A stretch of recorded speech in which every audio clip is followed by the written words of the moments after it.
یہ جو کچھ کر کے جاتے، آج کل بچہ بچہ کرنٹ اکاؤنٹ ڈیفیسٹ جانتا ہے، فسکل ڈیفیسٹ کو جانتا ہے۔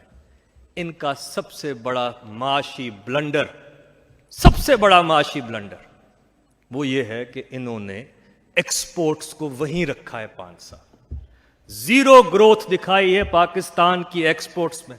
70 سالہ ملک کی تاریخ میں آدھا وقت حکمرانی کرنے والے کہتے ہیں کہ جی آپ نے ڈالر چھوڑ دیا۔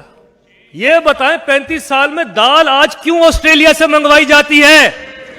برآمد کیوں کرتے ہیں ہم؟ کیونکہ آپ کی کوئی ایک معاشی پالیسی ایسی نہیں ہے جس نے ملک کو استحکام کی طرف گیا ہو۔ جناب عالی، اس سب کا ترجمہ یہ ہے کہ معاشی پالیسی کہیں سے بھی مثبت نہیں تھی، کسی لحاظ سے بھی مثبت نہیں تھی۔ ہماری بات کو اگر آپ ڈاؤٹ کرتے ہیں تو یہ IMF نے کہا ہے، یہ ورلڈ بینک نے کہا ہے، یہ موڈیز نے کہا ہے، یہ بلومبرگ نے کہا ہے کہ آپ لوگوں کے اندر وہ وسط نظر ہی نہیں ہے کہ آپ اپنے ٹینیور سے آگے کا سوچیں، کوالٹی گروتھ کی طرف آپ کا فوکس ہی نہیں ہے۔ مسئلہ ہماری اپوزیشن کو یہ لگ رہا ہے، ہضم نہیں ہو پا رہا کہ دنیا بیٹھ گئی ہے، پاکستان کیوں 4% گروتھ پہ پہنچا ہے؟ بھئی اگر آپ اس ملک کے رہنے والے ہیں، اگر کوئی اچھے مثبت اقدام اٹھائے ہیں ہم نے، تو آپ کو اس کو سراہنا چاہیے۔ آپ نے کیا کیا؟ آپ نے اس پہ سوالیہ نشان اٹھائے۔ یہ جناب، یہ ڈار صاحب کے بنے ہوئے نمبرز نہیں ہیں، یہ وہ پاکستان بیورو آف سٹیٹسٹکس ہے جو فائنانس ڈپارٹمنٹ سے الگ کر دیا گیا ہے۔ 1930 کے گریٹ ڈپریشن کے بعد 100 سال کے اندر آنے والا بدترین معاشی بحران یہ ہے جس کا پاکستان نے اور پوری دنیا نے سامنا کیا ہے۔ امریکہ کی اکانومی جو سپر پاور ہے -4%، یورپین یونین -8%، آپ کا ہمسایہ ملک انڈیا -7%، گلف کنٹریز -5%، اور پاکستان کہاں؟ اللہ کے فضل و کرم سے 4% پہ۔ جنوبی پنجاب کی بات کرتے ہیں، 7 سال کے اندر 265 ارب روپیہ اس کا دیا ہوا ہڑپ کر گئے، 17% دیا 32% آبادی کو، اور جنوبی پنجاب کی بات کرتے ہیں۔ ہمیشہ کے لیے بند کر دیا ہے ان کا یہ چور دروازہ پیسے نکالنے کا۔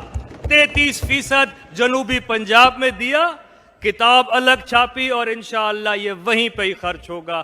آپ کو ان کی آنکھوں میں آنکھیں ڈال کے دیکھیں، جو چمک اب نظر آتی ہے یہ ہے وہ واضح فرق آپ کا اور ہمارا جنوبی پنجاب کی۔ ہم جب جا رہے تھے تو ہم نے 635 ارب کا بجٹ دیا۔ اس کی سر میں کچھ اس معزز ایوان کو بتانا چاہتا ہوں۔ 635 کا دیا، لگا کتنا؟ 411۔ وہ 411 میں سے 200 ارب کون سے تھے؟ 100 ارب کانٹریکٹروں کے اور اوور ڈرافٹ کے تھے، اور 100 ارب یہی ہمارے سرکاری ملازمین کی پینشن کے تھے۔ یہ خرچہ تھا جو انہوں نے 411 ارب کا کیا۔ کہیں بات یہ بھی ہوئی کہ ہماری ایلوکیشنز کیا تھیں، آپ کی کیا تھیں۔ لمبا ہو جاتا سر اگر سلسلہ، مگر بنیادی اگر 3 سیکٹرز کو دیکھ لیں تو میں ضرور یہ آئینہ دکھانا چاہتا ہوں اس وقت کہ جناب حکومت کی بنیادی فرائض میں سے صحت، تعلیم اور زراعت پہ فوکس ہے۔ ان تینوں کے ذرا نمبر ملاحظہ فرمائیں۔ صحت کے اندر انہوں نے 2017-18 میں جو آخری بجٹ دیا اور جو آج ہم نے پیش کیا ہے، اس میں 137 ارب روپے کا اضافہ ہے۔ جب ان کا آپ ایکچول خرچہ نکالیں جو وہ آخری سال کر کے گئے ہیں، تو یہ صحت کے بجٹ میں 180 ارب روپے کا اضافہ ہے۔ ہم نے صحت کو 13% سے بجٹ کا حصہ دینے کی بجائے 18.5% اس کا شیئر کر دیا ہے۔ ایجوکیشن، تعلیم کا بجٹ جناب اسی عرصے میں اگر اس دور کا آپ مقابلہ کرتے ہیں تو 97 ارب روپے سے ہم نے ایجوکیشن کا بجٹ بڑھایا ہے۔ زراعت ریڑھ کی ہڈی، 35 سال سے اس کی ریڑھ کی ہڈی کے ساتھ جو سلوک کیا ہے انہوں نے، اس میں یہی حکومت ہے جس نے اس کو بھی 21 ارب روپے سے بڑھایا ہے.